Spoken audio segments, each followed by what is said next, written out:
ಓಂ ಶ್ರೀ ಗುರುಭ್ಯೋ ನಮಃ ಹರಿಃ ಓಂ ಓಂ ಕಾತ್ಯಾಯನಾಯ ವಿದ್ಮಹೇ ಕನ್ಯಾಕುಮಾರಿ ಧೀಮಹಿ ತನ್ನೋ ದುರ್ಗಿ ಪ್ರಚೋದಯಾತ್. ಓಂ ಶ್ರೀ ಶಿವಂ ಗುರುಭ್ಯೋ ನಮಃ. ಆತ್ಮೀಯ ವೀಕ್ಷಕರಿಗೆಲ್ಲರಿಗೂ ಕೂಡ ಚಂದ್ರಶೇಖರ್ ಮಾಡುವಂತಹ ಆತ್ಮೀಯ ನಮಸ್ಕಾರಗಳು.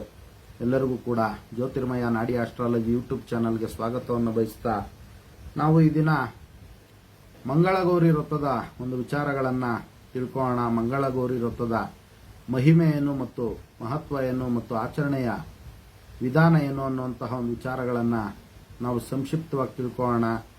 ನೋಡಿ, ಶ್ರಾವಣ ಮಾಸ ದೇವತೆಗಳಿಗೆ ಅತ್ಯಂತ ಪ್ರಿಯವಾದ ಮಾಸವಾಗಿರ್ತಕ್ಕಂಥದ್ದು. ಅದರಲ್ಲೂ ಕೂಡ ಪ್ರತ್ಯೇಕವಾಗಿ ಶಿವ ಮತ್ತು ಪಾರ್ವತಿಯರಿಗೆ ಅತ್ಯಂತ ಸುಪ್ರೀತವಾದಂತಹ ಒಂದು ಮಾಸ ಅನ್ನುವಂಥದ್ದು ಶಾಸ್ತ್ರಗಳಲ್ಲಿ ಇರತಕ್ಕಂಥದ್ದು. ಇನ್ನು ನೋಡಿ, ಈ ಮಾಸದಲ್ಲಿ ಪ್ರತಿ ಮಂಗಳವಾರದಂದು ಮಂಗಳಗೌರಿ ವ್ರತವನ್ನು ಆಚರಣೆ ಮಾಡುವಂಥದ್ದು ಬಹಳ ವಿಶೇಷವಾದಂತಹ ಒಂದು ವಿಚಾರ ಆಗಿರ್ತಕ್ಕಂಥದ್ದು. ಇನ್ನು ನೋಡಿ, ಈ ದಿನ ವಿಶೇಷವಾಗಿ ತಾಯಿ ಪಾರ್ವತಿಗೆ ಸಮರ್ಪಣೆ ಆಗಿರ್ತಕ್ಕಂಥದ್ದು ಶ್ರಾವಣ ಮಂಗಳವಾರ. ಇನ್ನು ಮಹಿಳೆಯರು ಅವರ ಒಂದು ಸುಖ, ಶಾಂತಿ ಮತ್ತು ಸಂತಾನದ ಒಂದು ಅಭಿವೃದ್ಧಿ ಮತ್ತು ಅವರ ಒಂದು ಕುಟುಂಬ ಸಮೃದ್ಧಿಗೋಸ್ಕರ ಪ್ರಾರ್ಥನೆ ಮಾಡತಕ್ಕಂಥದ್ದು, ಮಹಾಲಕ್ಷ್ಮಿಯ ಒಂದು ಕೃಪಾ ಕಟಾಕ್ಷಕ್ಕೆ ಪ್ರಾರ್ಥನೆ ಮಾಡತಕ್ಕಂಥದ್ದು, ಇನ್ನು ಹೆಚ್ಚಿನ ರೀತಿಯಲ್ಲಿ ಅವರ ಒಂದು ಅಭಿಷ್ಟಗಳನ್ನು ನೆರವೇರಿಸಿಕೊಳ್ಳುವಂತಹ ಒಂದು ಅಭಿಲಾಷೆಯಿಂದ ಅವರು ಉಪವಾಸವನ್ನು ಆಚರಿಸತಕ್ಕಂತಹ ಒಂದು ವಿಶೇಷತೆಗಳು ನಾವು ಕಾಣಬಹುದಾಗಿರುತ್ತೆ.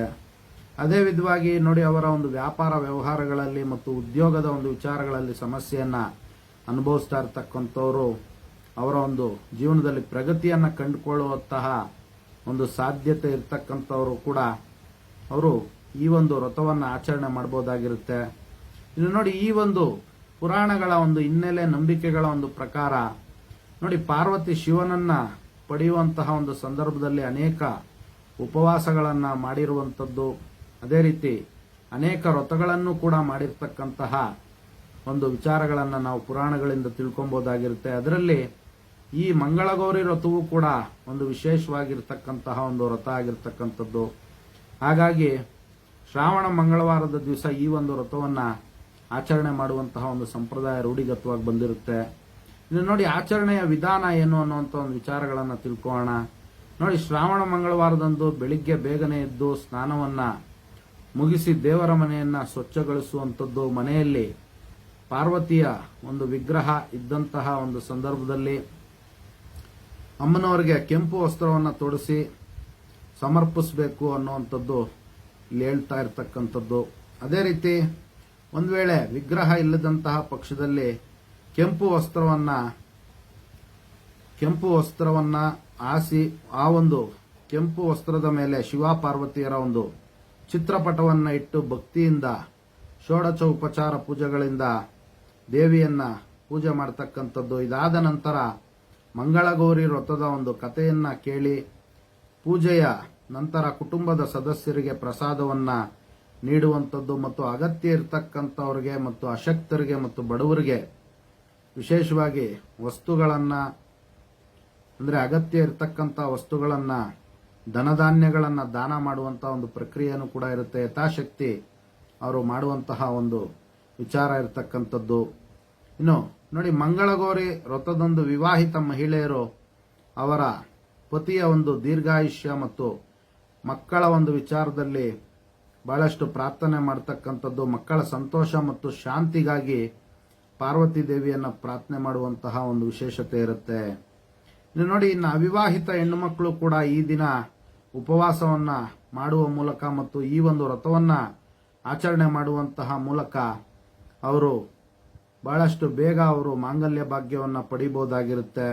ಇನ್ನು ವಿಶೇಷವಾಗಿ ನೋಡಿ, ಓಂ ಗೌರಿ ಶಂಕರಾಯ ನಮಃ ಅಥವಾ ಸರ್ವಮಂಗಳ ಮಾಂಗಲ್ಯ ಶಿವೆ ಸರ್ವಾರ್ಥ ಸಾಧಕೆ ಶರಣ್ಯೇ ತ್ರಯಂಬಿಕೆ ಗೌರಿ ದೇವಿ ನಾರಾಯಣಿ ನಮೋಸ್ತುತೆ ಎನ್ನುವಂತಹ ಈ ಜಗನ್ಮಾತೆಯ ಮಂತ್ರವನ್ನ ನಿಯಮಿತವಾಗಿ ಪಠಣೆ ಮಾಡುವುದು ಮತ್ತು ಜಪ ಮಾಡೋದ್ರಿಂದ ನೋಡಿ, ಅವರ ಒಂದು ಜಾತಕದಲ್ಲಿರ್ತಕ್ಕಂತಹ ಕುಜದೋಷಗಳೆಲ್ಲವೂ ಕೂಡ ದೂರ ಆಗ್ತಕ್ಕಂಥ ಒಂದು ವಿಶೇಷತೆ ಇರುತ್ತೆ ಮತ್ತು ಅಡೆತಡೆಗಳು ನಿವಾರಣೆ ಆಗುವಂಥದ್ದು. ವಿವಾಹಿತ ಮಹಿಳೆಯರಿಗೆ ಅವರ ಪತಿಯ ಒಂದು ಆಯುಷ್ಯ ವಿಚಾರದಲ್ಲಿ ಮತ್ತು ಆರೋಗ್ಯದ ವಿಚಾರದಲ್ಲಿ ಬಹಳಷ್ಟು ಅನುಕೂಲ ಆಗ್ತಕ್ಕಂಥದ್ದು ಮತ್ತು ಅವರ ಒಂದು ಕೌಟುಂಬಿಕ ಸಮೃದ್ಧಿ ಹೆಚ್ಚಾಗುವಂತ ಒಂದು ಸಾಧ್ಯತೆ ಇರುತ್ತೆ. ಅದೇ ಅವಿವಾಹಿತ ಹೆಣ್ಣು ಮಕ್ಕಳಿಗೆ ಬಹಳಷ್ಟು ಶೀಘ್ರವಾಗಿ ಕಲ್ಯಾಣ ಪ್ರಾಪ್ತಿಯಾಗುವಂತ ಒಂದು ಸಾಧ್ಯತೆ ಮತ್ತು ಶುಭ ಫಲವಾಗಿ ಅವರಿಗೆ ಬಹಳಷ್ಟು ಶೀಘ್ರವಾಗಿ ವಿವಾಹ ಭಾಗ್ಯ ಬರುವಂತದ್ದು ಮತ್ತು ಅವ್ರಿಗೂ ಕೂಡ ಮುಂದೆ ಒಳ್ಳೆಯ ಒಂದು ಜೀವನ ಪ್ರಾಪ್ತಿಯಾಗುವಂತ ಒಂದು ಸಾಧ್ಯತೆ ಇರುತ್ತೆ. ಅದರಲ್ಲೂ ಕೂಡ ವಿಶೇಷವಾಗಿ ನೋಡಿ, ಜಗನ್ಮಾತೆಯಾದಂತಹ ಪಾರ್ವತಿ ಶಿವನನ್ನ ಅಂದ್ರೆ ಮೆಚ್ಚಿದ ವರನನ್ನ ವರಿಸಿದ್ಲು. ಅದೇ ರೀತಿ ಇವರು ಕೂಡ ಅವರ ಇಚ್ಛೆಯ ಅನುಸಾರವಾಗಿ, ಅವರ ಒಂದು ಸಂಕಲ್ಪದ ಅನುಸಾರವಾಗಿ ಅವರು ವರನನ್ನ ಪಡಿಬಹುದಾಗಿರುತ್ತೆ ಅನ್ನುವಂಥದ್ದು ಮಾರ್ಮಿಕವಾಗಿ ಈ ಒಂದು ವ್ರತದಲ್ಲಿರ್ತಕ್ಕಂತಹ ಒಂದು ವಿಶೇಷವಾದಂತಹ ಒಂದು ಫಲ. ಎಲ್ಲರಿಗೂ ಕೂಡ ಜಗನ್ಮಾತೆಯ ಒಂದು ದಿವ್ಯ ಆಶೀರ್ವಾದ ಇರಲಿ ಅಂತ ಮತ್ತೊಮ್ಮೆ ನನ್ನ ಆರಾಧ್ಯ ದೇವತೆ ಲಲಿತಾಂಬಿಕೆಯ ಬಳಿ ಪ್ರಾರ್ಥನೆ ಸಲ್ಲಿಸುತ್ತಾ, ಸರ್ವೇ ಜನಃ ಸುಖಿನೋ ಭವಂತು, ಸಮಸ್ತ ಸನ್ಮಂಗಳಾನಿ ಭವಂತು, ಶುಭಮಸ್ತು.